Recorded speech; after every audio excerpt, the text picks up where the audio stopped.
সাইয়েদনা ইব্রাহিম আলাইহিস সালাতু ওয়াস সালাম বিয়ে করেছেন, সন্তান হয় না। আল্লাহর কাছে দোয়া করতেছেন, রব্বি হাবলি মিনাস সালিহিন, আল্লাহ আমাকে একটা নেককার সন্তান দান করো।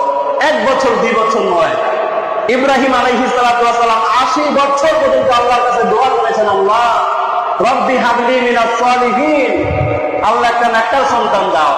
একজন নবী, একজন পয়গম্বর 80 বছর দোয়া করেছেন, কিন্তু হতাশ হন নাই, ঘাবড়ান নাই, হাল ছেড়ে দেন নাই। আমরা তো এখন একটু বিপদে পড়লে আমরা অভিযোগ দিই যে আল্লাহর কাছে এত দোয়া করি, আমরা হতাশ হয়ে যাই যে আল্লাহর কাছে এত চাইলাম, এত বললাম, কই আল্লাহ তো আমার দোয়াটা কবুল করলো না। অথচ আল্লাহ যে আমাদের দোয়া কবুল করবে, আমি হালাল হারাম যাচাই বাছাই করে তো চলি না। দোয়া কবুল হওয়ার জন্য অনেকগুলো শর্ত রয়েছে, তার মধ্যে সর্বপ্রথম শর্তই হচ্ছে হালাল উপার্জন করা, হালাল খাওয়া।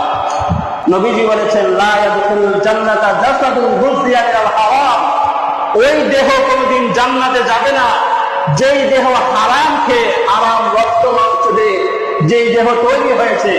নবী বলেন ওই দেহ পশ্চিমকালও জান্নাতে যাবে না। এজন্য দোয়া কবুল হওয়ার জন্য আমরা যে নামাজ পড়ি, আমাদের ইবাদত, আমাদের তাসবিহ তাহলিল, এগুলো কবুল হওয়ার জন্য, আল্লাহর কাছে অ্যাকসেপ্ট হওয়ার জন্য সর্বপ্রথম অন্যতম একটা বিশেষ শর্ত হচ্ছে হালাল উপার্জন করা, হালাল খাওয়া। এজন্য ইবাদত কবুল হওয়ার জন্য হালাল হারামের সাথে একটা ওতপ্রোত সম্পর্ক আছে। হাদিস থেকে একটা উদাহরণ দিই আপনাদেরকে। রাসূলুল্লাহর জামানায় এক ব্যক্তি দীর্ঘ পথ সফর করে, এরপরে শরীরে ধুলাবালু নিয়ে সে মক্কায় এসেছে।